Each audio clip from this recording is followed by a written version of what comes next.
میں حدیث رسول لایا ہوں، لو مدینے کا پھول لایا ہوں۔ الحمدللہ رب العالمین والصلاة والسلام علی سید المرسلین وعلی آلہ واصحابہ اجمعین، اما بعد فاعوذ باللہ من الشیطان الرجیم، بسم اللہ الرحمن الرحیم۔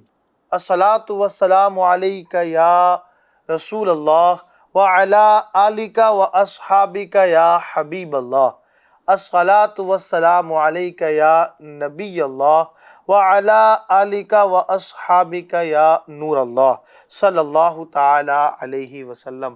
FGN چینل کے ناظرین، آپ کو ہم اپنے پیارے سلسلے درس حدیث میں خوش آمدید کہتے ہیں، ویلکم کرتے ہیں۔ رب تبارک و تعالی آپ سب کو خوب برکتیں عطا فرمائے، خوب خوشیاں نصیب فرمائے۔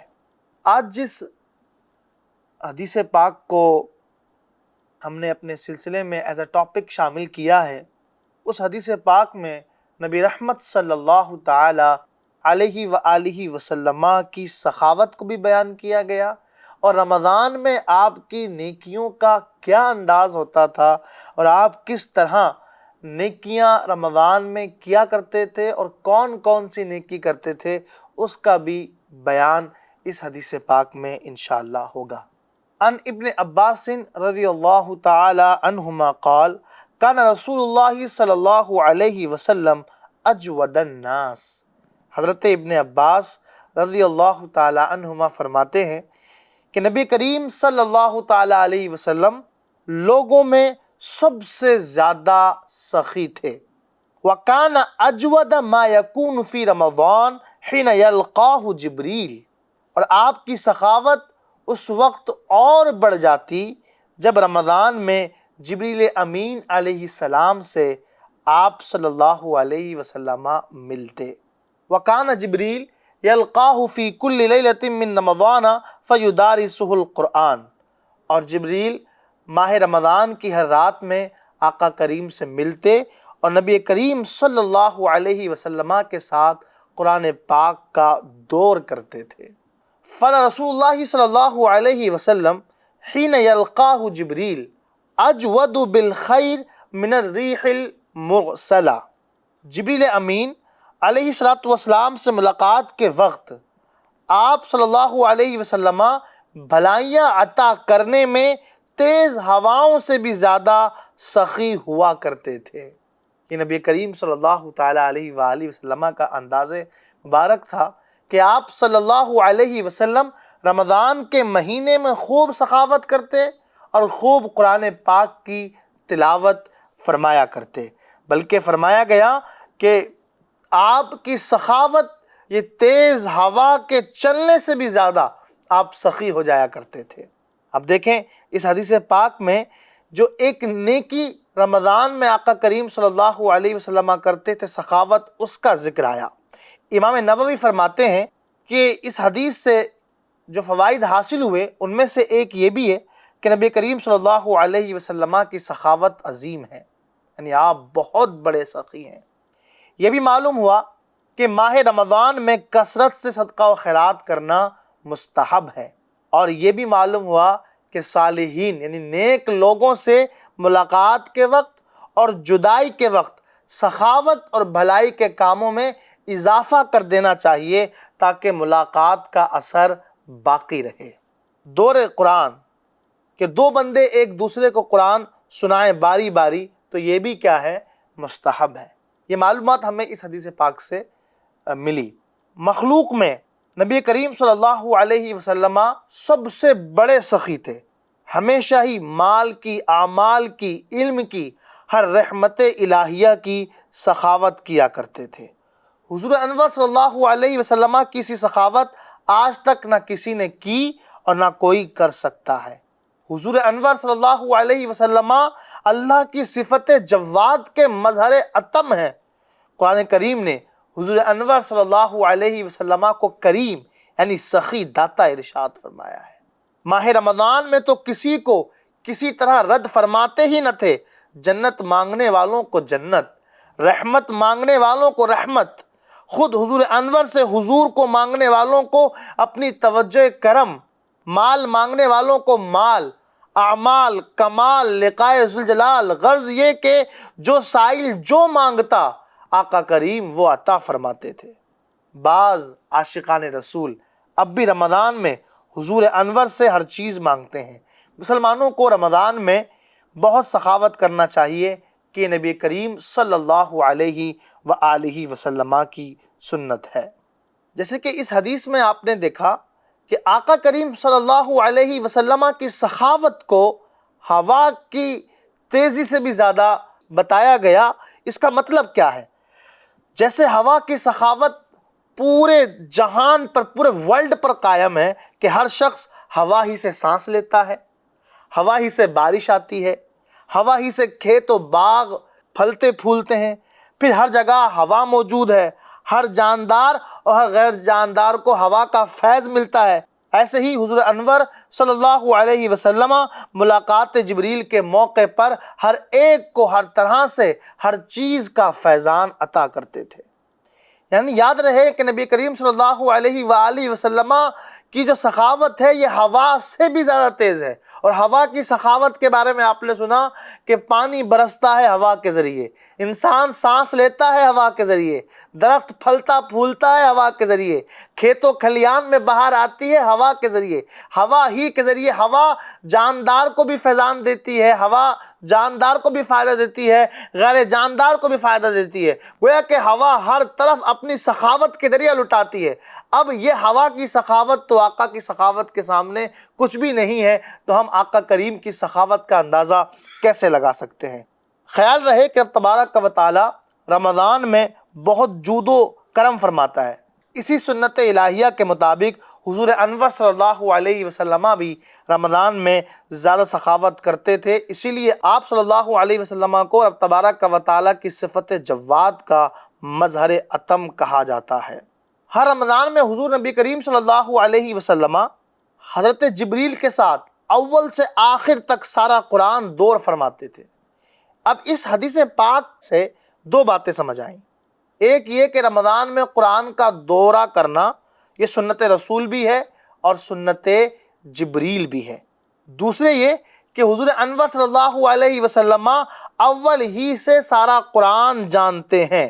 نزول قرآن تو امت پر احکام جاری کرنے کے لیے ہوا، کیونکہ ہر رمضان میں حضور انور صلی اللہ علیہ وسلم پورا قرآن سن بھی رہے ہیں اور حضرت جبریل کو سنا بھی رہے ہیں، حالانکہ ابھی سارا قرآن نازل بھی نہیں ہوا ہے۔ اس لیے کہ قرآن پاک کے نزول کی جو تکمیل ہوئی ہے وہ آپ صلی اللہ علیہ وسلم کے بظاہر اس دنیا سے جانے سے کچھ پہلے ہوئی ہے، اور آپ صلی اللہ علیہ وسلم ہر ماہ رمضان میں جبریل امین کو پورا قرآن سناتے تھے۔ اس کا مطلب یہ ہے کہ پورا قرآن کا علم آپ صلی اللہ تعالیٰ علیہ وسلم کو اللہ پاک نے پہلے ہی عطا فرما دیا تھا۔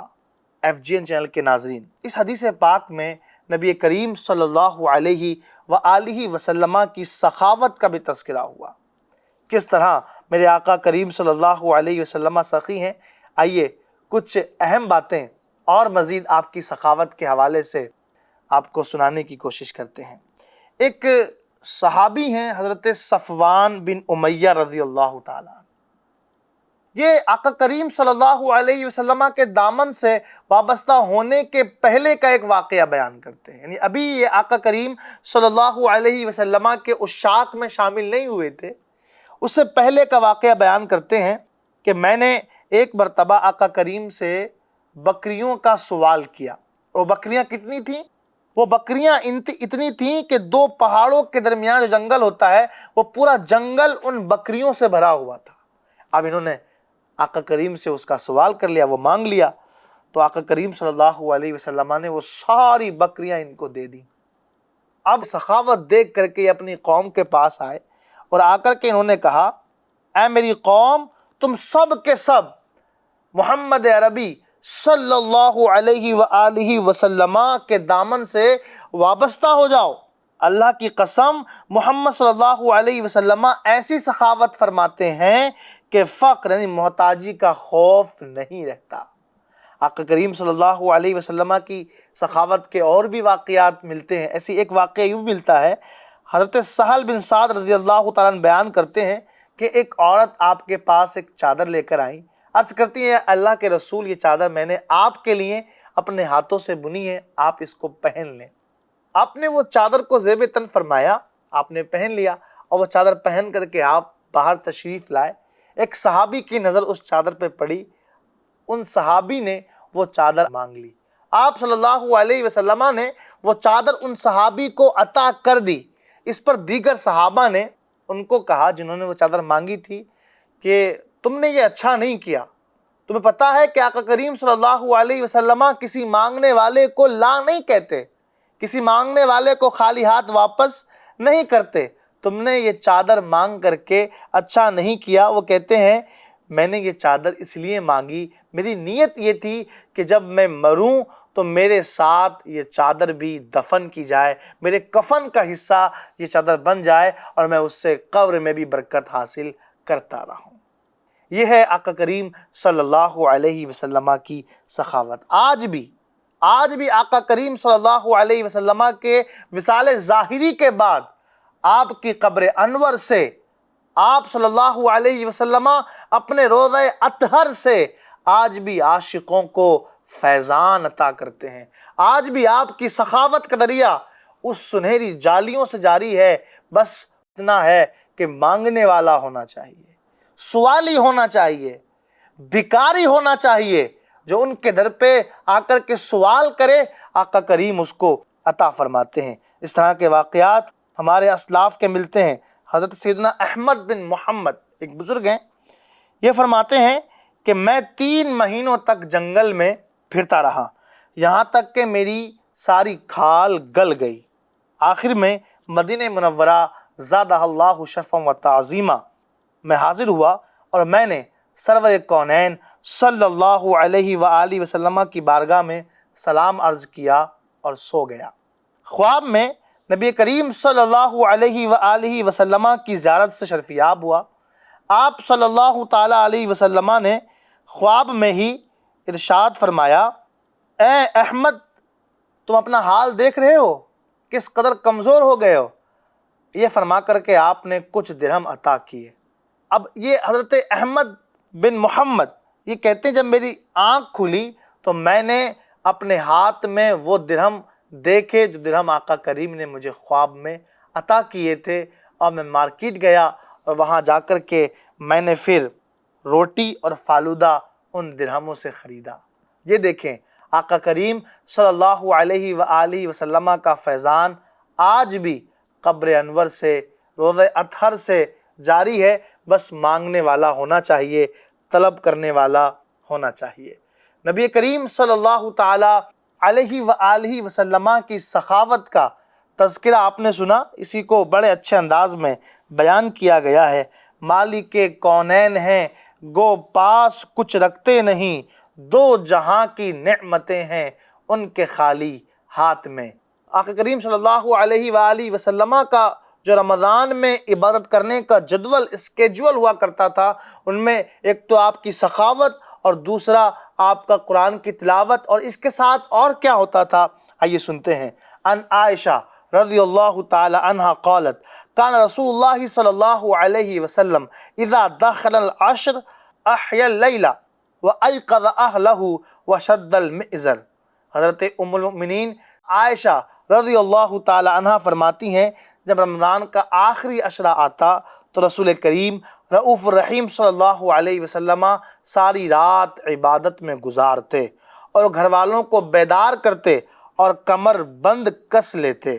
یعنی اس کا مطلب یہ ہوا کہ رمضان کے آخری عشرے میں خصوصی طور پر ذکر و عبادت الہی میں مشغول ہونا اور اپنے اہل و عیال کو بھی عبادت کی طرف متوجہ کرنا، یہ باعث برکت ہے، برکتیں لانے کا سبب ہے۔